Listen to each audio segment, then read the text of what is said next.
I had to jump off.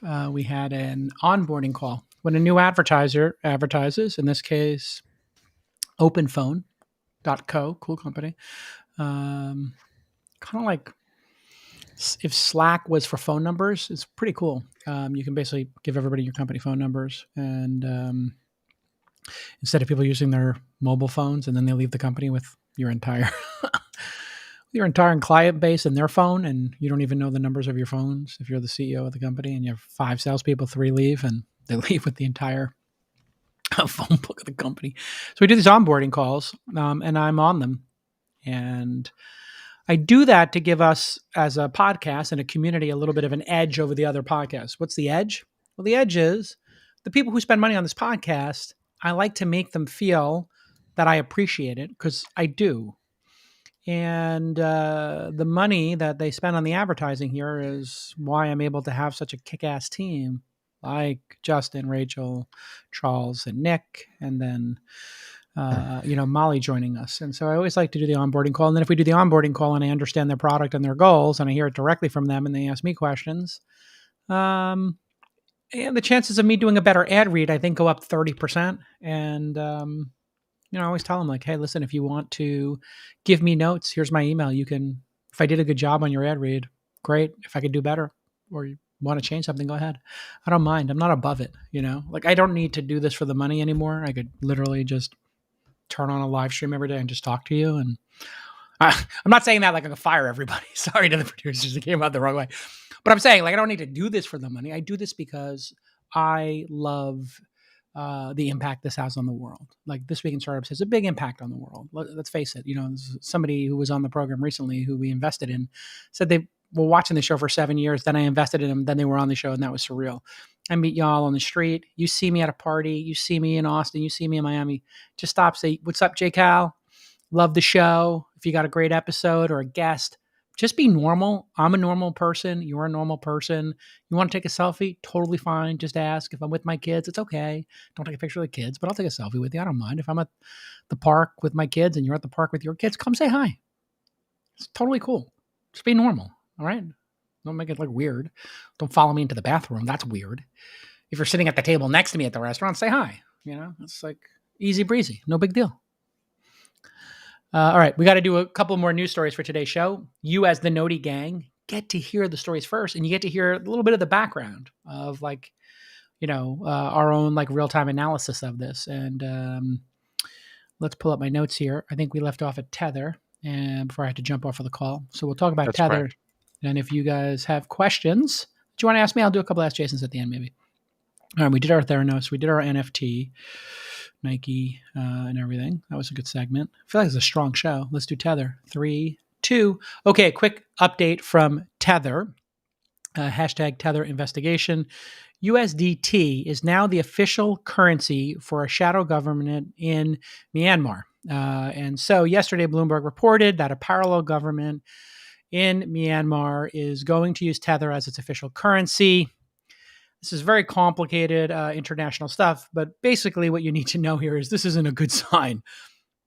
In 2020, in May of 2020, the central bank there decreed all digital currencies illegal, and they have a national currency called the Kyat, and the government threatened to imprison anybody or fine anybody who violated this rule. They want to keep control of their currency. Totally reasonable. You may not agree with it if you're in crypto, but certainly a country that's in this kind of situation really does need to have control over security and the financial system. In February of 2021, Myanmar's military overthrew the country's ruling party, and after the military coup, an opposition government of supporters formed, and the opposition group calls themselves the NUG, National Unity Government. Jason, I'm sorry. Can you just confirm your QuickTime is running? QuickTime is at 4 minutes Cool. and 45 seconds. Sorry. Justin confirmed that early on, but thank you. So, quoting the Bloomberg article here, while they don't control territory or hold positions of power in Myanmar, the group has declared war that has led to an escalation of battles between the military regime and local resistance groups. So, obviously, this is a messy, complicated situation, but The NUG is now accepting Tether as its legal currency for domestic use. Why? They want to make transactions easy and speed things up, is what they're saying. Who knows what their covert reasons are? Maybe they have some funding coming this way. Maybe they have some sort of special deal. No other details were given. Interestingly, Tether has minted 3 billion of new tokens over the past 2 weeks, according to Crypto Slate. Again, as much as there's open metrics inside of crypto, for every aspect of the crypto ecosystem that is more open, like a blockchain, there are an equal number, if not more, shenanigans that can occur, and opaqueness in other areas, i.e., who is actually making these trades. Is it one person with 1,000 accounts? Is it 1,000 people with one account? Is it 500 people with two accounts on average? Who knows? Tether's total market cap is now the fourth largest in crypto, 76.5 billion. Here's a chart of Tether's market cap over the past 3 months, and you can check out the spike in growth since late November. And so, what could go wrong? What could go right? Just another reason to be concerned about Tether. And there are some lawsuits that I see have been filed. And they didn't show up for some of these hearings where people are trying to our government's trying to get a deeper understanding of these stablecoins. Stablecoins are competing directly against the US dollar, let's be honest. And it's going to give a lot of power to the companies and the people that control it. It is going to compete in a way and destabilize the dollar if these things get really big. If it's easier to transact in Tethers or Ethereum or Bitcoin or Solana or even Circles, USDC, any of these things become easier and more stable, right? And the other things fluctuate, so people generally don't want to use them if they want to know how much money is going to get there by the time they send it and the transaction goes through. These stablecoins represent a challenge to the sovereignty of countries, much to the cheering of independent free thinkers who want less government, much to the chagrin of people who believe in the power of central authority. The truth lies somewhere between the two. People should be able to do what they want with their money, and they should have privacy, of course, and they should have sovereignty over their wealth. And then on the other side, you really don't want people to be able to anonymously fund terrorist activities or not pay their taxes or otherwise not contribute to society. So this is a very nuanced discussion. Basic, long story short, if you're going to be creating your own currency, you better have a lot of safeguards in place. And Tether doesn't. USDC does. I don't have a horse in the race. I own neither of them. I have no financial interest. But I do think that the stablecoins should be absolutely regulated to the hilt. And when I say to the hilt, I mean seriously regulated. Like people are going to go to jail if they screw it up, audits, making sure there's dollar for dollar money in the bank, that there's insurance, and that there's a limited number of people who can create them. I know that sounds like I'm being an okay boomer, but some things are very powerful and there should be a process of getting them. I kind of feel that way about guns. I know some people different opinions on this. I believe in sensible gun control. Like maybe you can buy a certain number of guns with a certain capacity, and after that you have to have insurance for guns. Like everybody could have 2 guns and have no insurance for, rifles, pistols, whatever, 10 rounds or less. But then once you get over that and you have more than 3 guns or whatever, maybe you have to have insurance, right? Seems reasonable to me. Or maybe you have to take a really thorough test. So this falls into the regulation that I think they should have. So be careful. My producers had a really good insight the other day. They found out that director Todd Phillips made a massive amount of money on the Hangover movies. And they brought this to me. That he made $75 million, according to reports, on the first Hangover movie, and $150 million overall on the trilogy. And the people who were involved in the film got the biggest paydays of their lives, apparently, and all because of equity. This is funny because I've played cards with, and I have mutual friends in the LA scene with Todd Phillips, and he's a really fun, sweet guy, super talented. I thought the film he did, The Joker, with Joaquin Phoenix, one of my favorite actors, was a masterpiece. I know some people didn't vibe with it. For me, it was just chef's kiss perfection in style, in substance, in what it had to say about society and the media and psychology and weird people. I thought it was a unique vision that built on cinema from the 70s that I love, like Taxi Driver, and Scorsese, and King of Comedy, and just any number of great callbacks. Wonderful film, just tremendous. And The Hangover was hilarious as well. So, according to an article that they found on the internet from Celebrity Net Worth, which is got to be like the most wrong site in the world based on what I read about myself and other people on it. I think they kind of just pick a number. The first Hangover film made 470 million worldwide, became the highest grossing R-rated comedy of all time, and it started the 3-film franchise that grossed 1.4 billion. But in 2007, what eventually became The Hangover was originally a script called What Happens in Vegas, according to the story, and multiple studios passed on the script because of R-rated comedies don't have a great track record at the box office. Obviously, Todd had a different vision here. He thought that adult fare would work at the box office. So the highest grossing R-rated comedy was Beverly Hills Cop. I didn't actually realize Beverly Hills Cop was R-rated, but did have some choice language, and that did 316 million. But that was back in 1984 at the height of Eddie Murphy's popularity. They were also a little worried that would be hard to license that title from Las Vegas. Eventually, Phillips got the script, loved it, and decided to pursue it at all costs. He had to deal with Warner Brothers and convinced the studio to greenlight The Hangover with a $35 million budget, really tiny. He pitched the studio the trio of Bradley Cooper, Zach Galifianakis, my Greek brother, and Ed Helms to star in the leading roles. All 3 actors were relatively unknown at that point, and the studio wound up paying the 3 actors under $1 million combined for the movie. What? Warner Brothers was still hesitant to give an R-rated comedy with no-name actors, essentially a $35 million budget, so Phillips made them an offer. He would forego a $6.5 million salary, his salary, in exchange for 16% of the film's gross, their top line. The movie was released in June of 2009. It was a huge hit, hilarious. Phillips wound up making around $75 million off the first Hangover, according to this source. Who knows if it's true? And $150 in total for the trilogy. One less thing, the lead actors also got taken care of eventually. Cooper, Helms, and Galifianakis all signed for $5 million salaries and 4% of the gross each of the next 2 movies. According to this, back of the envelope, who knows if it's true, they each took home close to $30 million, $28.4 million from just the second Hangover movie. And this really goes to show you what ownership does. Very proud to announce that a number of members of my team who've been with me are going to be getting carry. And everybody who is on the podcasting team and who works for me at Launch and This Week in Startups is also included in our carry pool. And we just sold some shares in a company. Can't say which.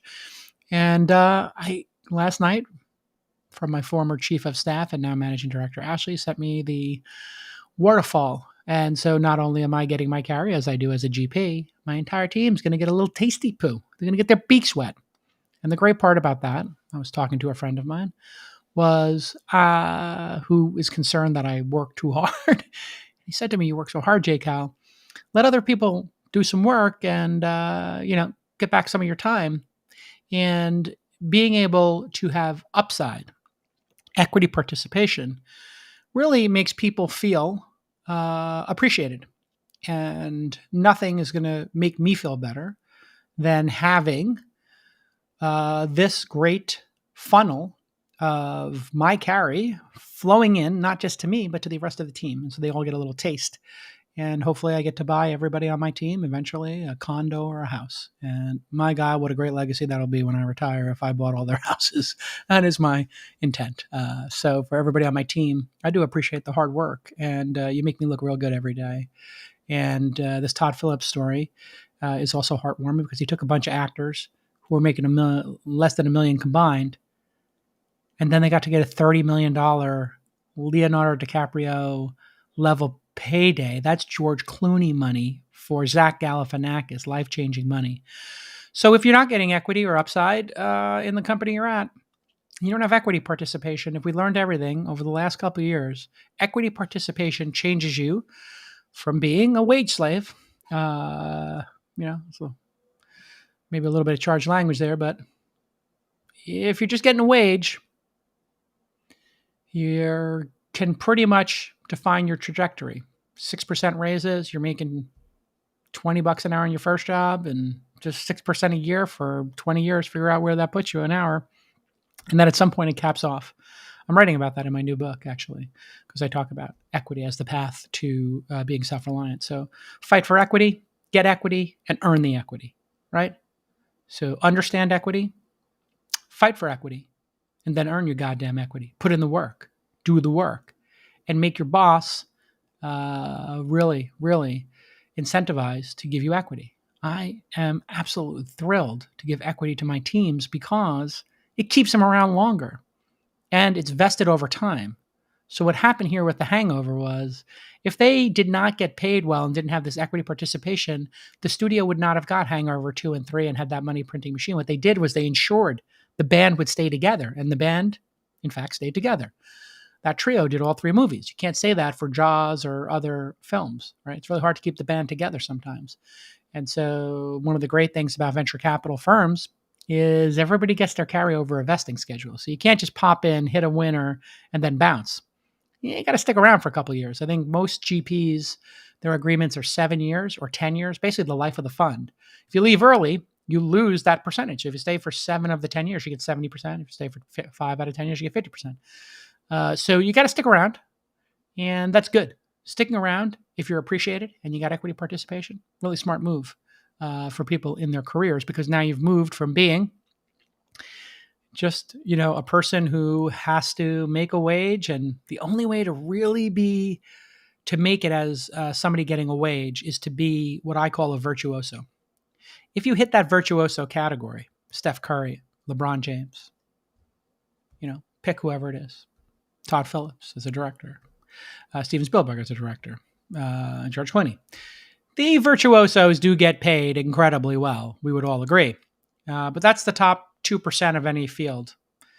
The other 98%, it just goes downhill from there. And then once you get past the top 30%, if you're in the bottom 2/3, you're fungible. In other words, they can, the seventh actor in the film probably doesn't make or break the film. They could put anybody in there. That's why they can pay them whatever the day rate is, if you catch my drift. So you either have to be a virtuoso or you got to have equity participation. So just let that sit in your mind as you work on your career. All right, Uber Eats was advertised in space. Go Uber. Uber Eats is awesome. The Uber One membership, if you don't have it, I'm talking my book here, folks. I still got a lot of Uber shares. Uber One is like Amazon Prime. I ordered from Walgreens the other day. It came in under an hour. It was unbelievable. I needed soap for a load of laundry, and I ran out of soap, and I ordered it, and I had the soap before the next load went in. And I had it on. I did have it on in, heavy duty cycle. It was like a 64-minute cycle or something. But point being, I got the soap before the next load. I do my own laundry sometimes, yes. I like doing laundry, actually. I find it like cathartic for some reason. This Japanese e-commerce billionaire, Yusaku Maezawa, also known as MZ. He's a fashion, internet billionaire out of Japan. He just went to the International Space Station and delivered an Uber Eats order. Let's play the 25-second clip, and I'll see you on the other side.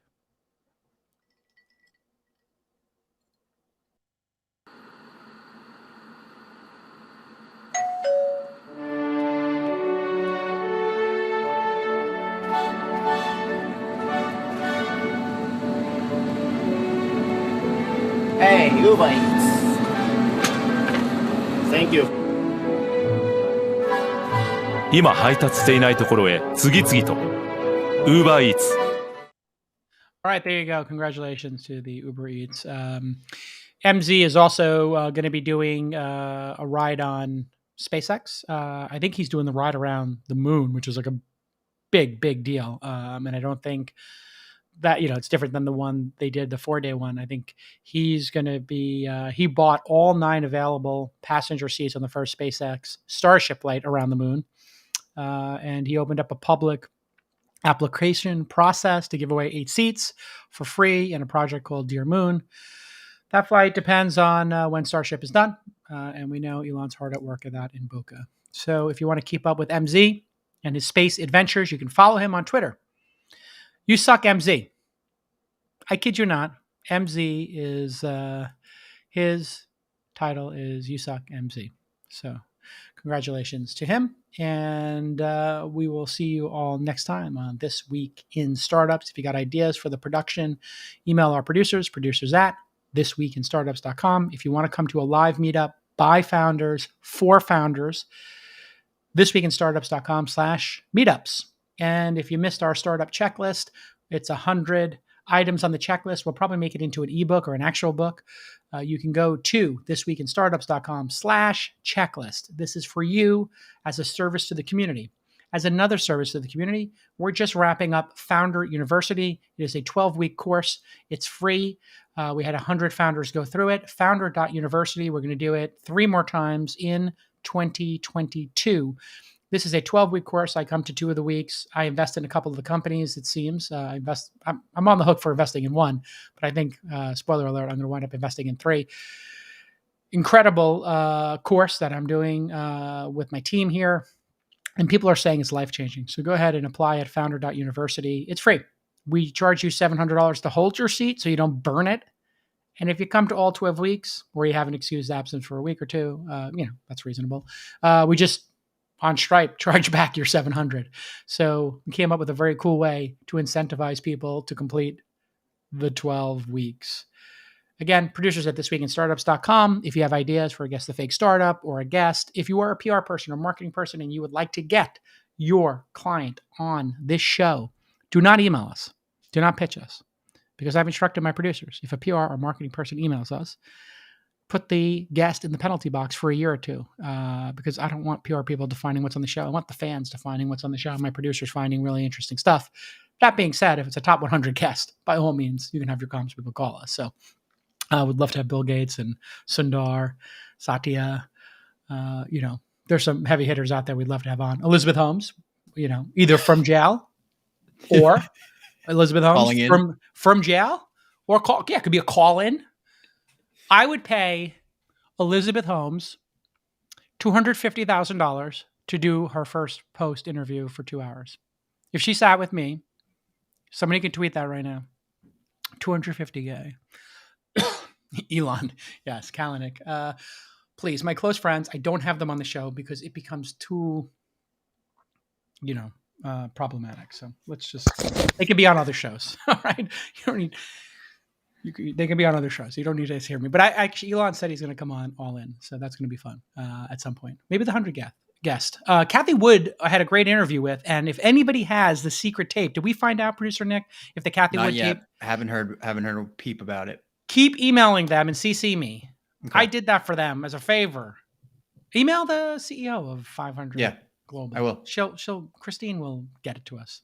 Forget about their producers. Their producers were terrible. Did it make you appreciate us? Yeah. 1,000%. I was like, these people are literally changing the agenda and not telling the speakers. Bonkers. I have a funny story for you about dealing with just some wildly incompetent people that really, really made me appreciate working with people at launch. Oh, let's go. Keep it in the show. This is a good conversation. No. I can't say the company because it was you were involved in the publication of the incompetence, if that makes sense, a couple weeks ago. Not implicated. You were involed. All right, you're a chess piece. Oh, Nicola, maybe. I don't know. Okay, whatever. No. It was somebody. No. It was a company. Forget it. But all right, anyway, we had to deal with some people. Yes. I know. Yes, they were very enthusiastic. Is the way to say. Oh my! No. The enthusiasm was great, but it was like you missed the check, and the check was like the most insane. Like I actually was imagining, I'm like, wow, if Jason check was not my check. Yeah. You would have, I was like, what if he was running this company and this was what happened and he was there? I'm like, you would have, it was like everything that you hate combined into one like 20-minute thing. It was incredible. But it really made me appreciate working here and working for all these incredibly competent, smart, hardworking people. You can't really last at this company if you're not hardworking and smart. Hey man. And easy to deal with. I think you have to be hardworking in an effortless way. Like if you're a crybaby or you're a snowflake or it's not my job or I don't know how to do that, if you bring that shit to this game, you're cut immediately.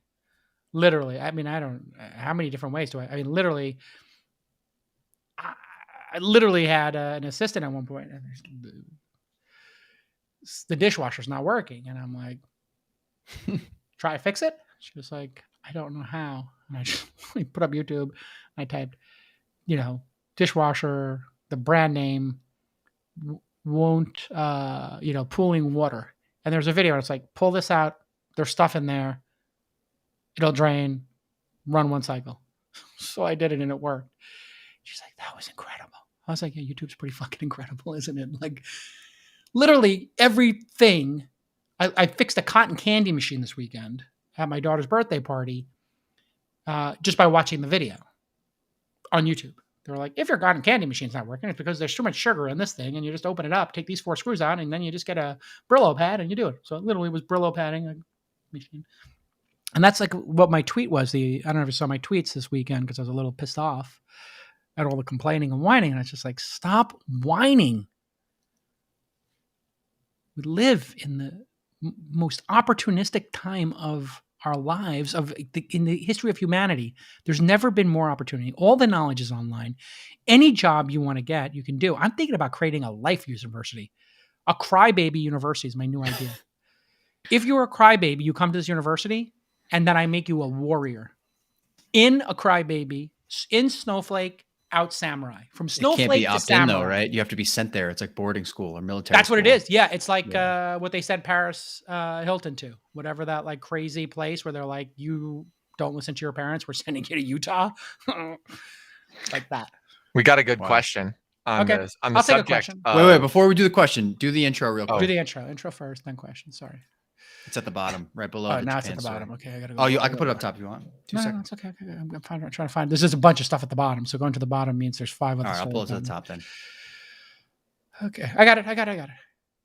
3, 2. Okay, everybody. It is a full news show for you today. I know you guys love when I do all of the news. I'm going to talk about the Elizabeth Holmes trial, and I have an insight that the prosecutors have totally screwed up her case. I think she has a 20% chance of getting off, even though I believe she's super guilty. And the prosecutors missed calling this one set of witnesses that would have made this a slam dunk, open and shut case.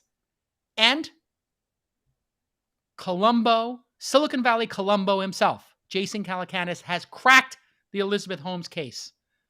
And I'll explain in detail then. We have a Tether update, and Nike has acquired an NFT company, as well as some insight. We also have a Tether update, and Nike has acquired an NFT company, and I explain why that's so brilliant and why NFTs plus fashion equals brilliant. Plus, an Uber Eats delivery occurred in space. Go Team Uber. And finally, some insights over the Hangover series and how equity participation made that team secure the bag in a major way and how that relates to your life. Stick with us. It's going to be a great episode. Who's Columbo? Who's Columbo? All right, we need 2 ad reads real quick. Oh, wait. Hold on. Sorry. Maggie. You didn't say nothing about no fucking ad reads. 2 of them. Oh, gosh. Everybody. There are 2 ones that you like to do though, so it's okay. Let's take a look. Ad copy.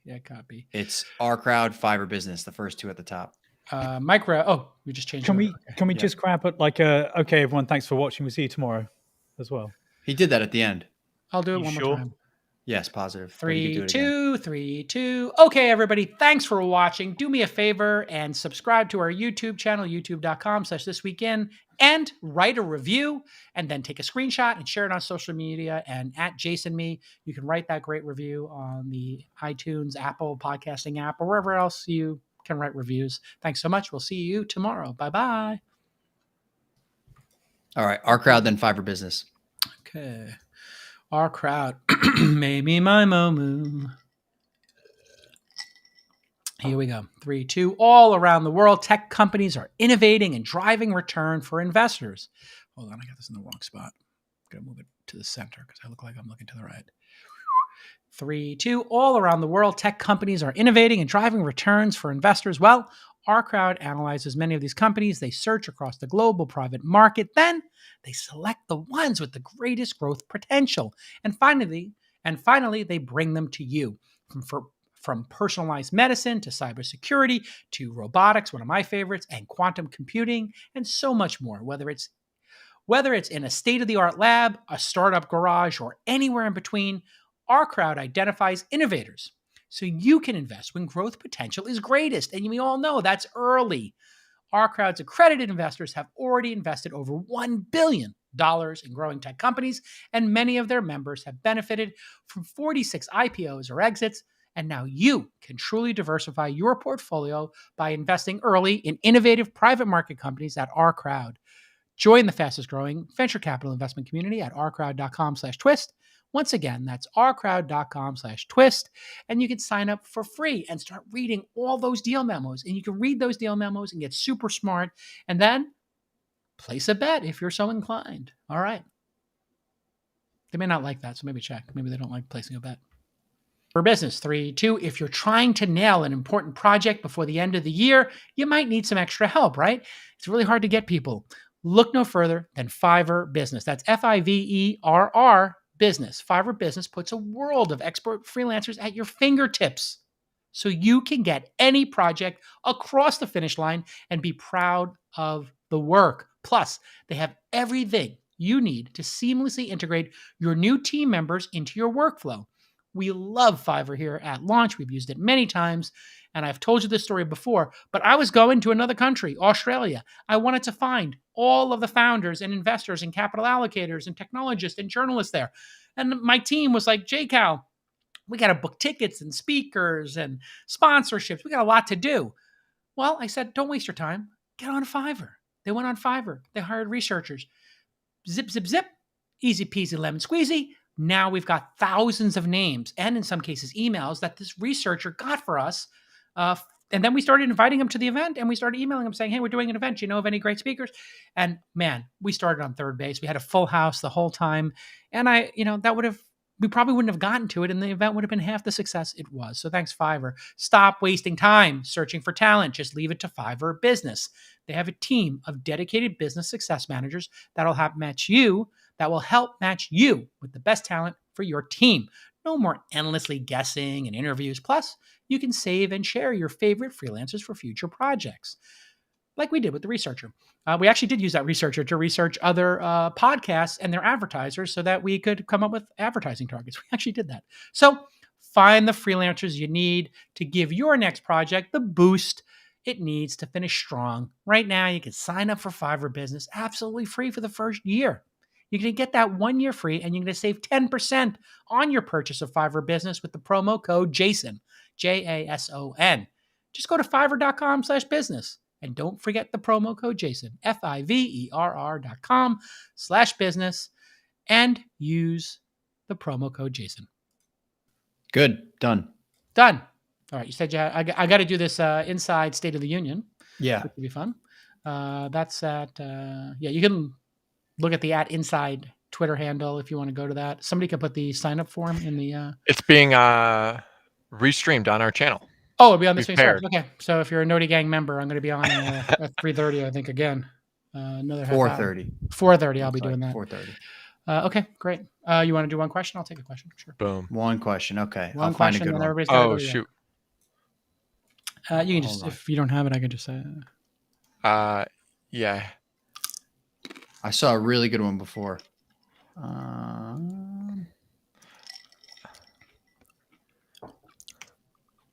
I like this one.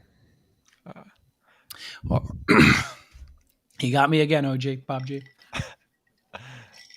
Always the first. Okay, OG, Bob G, the question master, asks, how do you advise startup founders to attract great talent to their team? What a great open-ended question. Okay, the mission of the company is critically important. If you're calm and you're providing equanimity and balance for people, there's a group of people who really care about that in the world. If you're FitBod and you're trying to get jacked and do cross fitness, you like to hit the weights, there's a group of people who love that, and Steezy for dance. You get the idea. So if you're lucky enough to be in a vertical that has people who love it, you can basically make a page at steezy.co/careers or fitbod.me/careers, whatever it is. And you can talk about what it's like to work there, the team members, and how much fun and joy you have. If you're selling fun and joy in the mission, there's a group of talented people out there, the most talented people, who have a choice of where to work. If you're one of them and you're passionate about dance and you have a choice to work at Slack or Facebook ads team or Steezy, and all things being equal, the money's plus or minus 20%, you probably are going to want to go for the thing you're most passionate about. That makes total sense, right? So that's alignment with your mission, and that will make it so much easier to get somebody to say yes. Narrowed the audience, but that's a good place to start. And making it a company where you have all bar raisers. This is a concept from Amazon, and working backwards, a really good book about Amazon's culture. A bar raiser is somebody who raises the bar for the entire team. In other words, they bring something to the team that wasn't there before. Example I used recently was Molly Woods joining us in the first week of January. She's been podcasting and doing journalism as long as I have. And arguably, being on public radio and working at the New York Times, she's got even some bona fides I don't have. So she is a bar raiser. She's going to bring some production value or ideas from public radio, from the New York Times, from her time at CNET to our company. So if you can find bar raisers who lift the company, then you get a flywheel going where everybody who joins the company is better than the last. Or you can do what I do as well, which is I like to draft talent. I like to take chances on talent. I like to find people who are either new to venture capital and really want that opportunity, or new to podcasting and really want that opportunity, or both, or that are just starting their career and say, work for me for a year or two, and let's see where you go. Let's see what you can do. And here it's going to be a hard job. You're going to have to be independent, but we're going to give you tons of responsibility. So if you are an overachiever and somebody says, I'm going to give you tons of responsibility, I'm going to take 10 years out of your career, that's pretty dope to the right person. Now you say that to another person and they're going to withdraw their application to work for you, which is exactly what I want. I don't want anybody working for me who's not as pumped up and enthusiastic as I am. Either you're fired up with enthusiasm or you're fired with enthusiasm.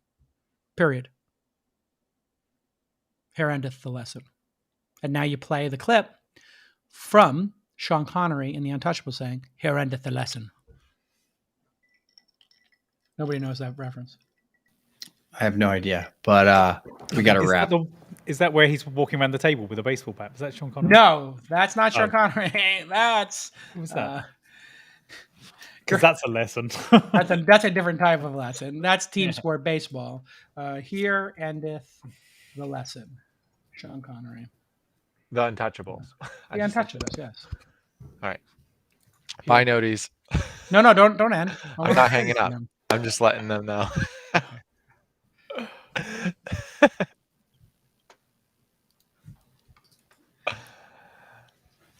So fast forward that clip. Just to the quote. I got Go it. to 229, I think, maybe. All right. Sharing. Let's see.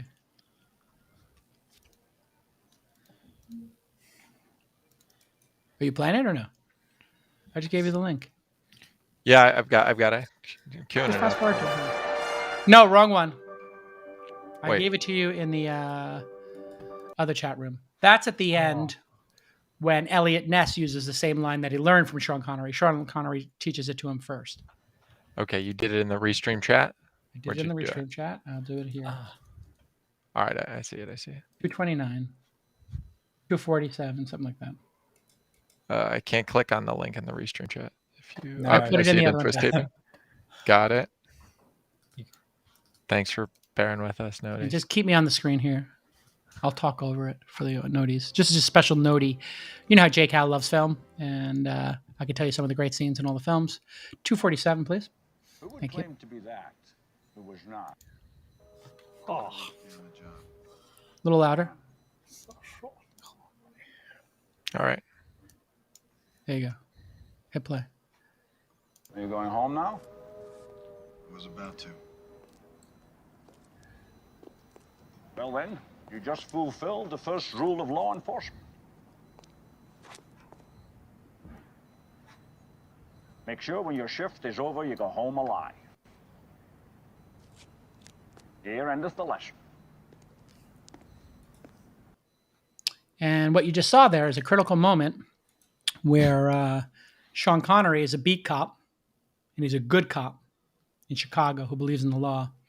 And Elliot Ness has been hired to take out Al Capone, but he can't work with any of the cops because the cops are all crooked and working for Al Capone, or a lot of them. It's a crooked town. And he meets this guy, Sean Connery, on a bridge at night. And Sean Connery realized that this guy might be packing. And he's wondering why he's on the bridge, and he's on his beat. So he asks him a couple questions, and they kind of get into it a little bit. And in the scene, he taps him with his stick right at his side, and he clanks, and he hears the sound of a gun. And Sean Connery, who's the other actor here? Come on, famous actor. Kevin Costner. Kevin Costner. Kevin Costner says to him, and he says, "What's with the Mahoney you got here? You got a little pack and heat here." And he says, I'm with the Bureau, Tobacco Firearms Bureau, whatever it is, ATF. And he says, "Okay, we'll get home safe." And he says, "What? That's it? I got a gun on me and you just walk away?" And he says, "Who would say they were that which they were not?" And you just realize, like, Sean Connery is like the super savviest beat cop. And then Sean Connery becomes one of the untouchables. And that's part of the caper film genre, is the formation of the crew from films like The Killing and other noir films from the 50s. You have to assemble a crew, right? Pulp Fiction, Reservoir Dogs, they assemble a crew. Inglourious Bastards, they assemble a crew. The assembling of the crew. Seven Samurai, the assembling of the crew is part of storytelling, because you get to see each person's character. They give each person a little character development. And so it's classic. But if you've never seen The Untouchables, it's also notable because Ennio Morricone did the music for it. And it is some of the most beautiful music you'll ever hear after The Mission, which is the most beautiful score you'll ever hear in a film. Also by Ennio Morricone, the greatest composer in cinema, in my estimation. You can have a different one, but that's for my dollar. Here endeth the cinema lesson of the day. idea. I am so jealous of you guys that you Cinema Saturdays. You guys need to watch The Untouchables this weekend. Will you do that for me? Will Yeah. the three of you producers, millennials, will you watch The Untouchables or not? Yeah, Brian De Palma. Of course. Will you do it? I've watched it. Luckily, I will watch it again. Will you watch it, Rachel? Of course. What about you, Nick? You've never seen it. I will. Brian De so Palma that's it. is like The greatest. he's like dollar store Scorsese, right? Nah, he's Scorsese kind of limited himself a little bit more to the Italian American experience. Oh. And yeah. That's London Breed. Oh yeah, I heard London Breed did a I didn't mean to hit play. yeah, no, today she realized that maybe they should have cops in the Tenderloin arrest fentanyl dealers. She's bringing in the Untouchables. What? What? Really? She's building a crew. Yeah, next scene. He goes and picks up Chesa Boudin. And they're like, how do we get these people? All right, we arrest them, and then what do we do? Oh, we let them go? Oh, we give them a cupcake? Great, let's do it. Oh my God. Who are they going to pick up next? Matt Haney? And he's going to say how bad he feels? How bad he feels about what's going on in the Tenderloin? Oh, great. What a... It's funny. You're about to relaunch all the This Weekend brands. This Week in Cinema with Jason Calacanis. Great. Do it. Let's do it. I'll do like a random. Well, this is why I like the idea of the live stream. I just love the Noti Gang and the live stream. It's going to be. I'm noodling on ideas. I'm noodling on some ideas. I'll just let you guys know. I'm addicted to this restream. I'm addicted to it. Really? I couldn't tell.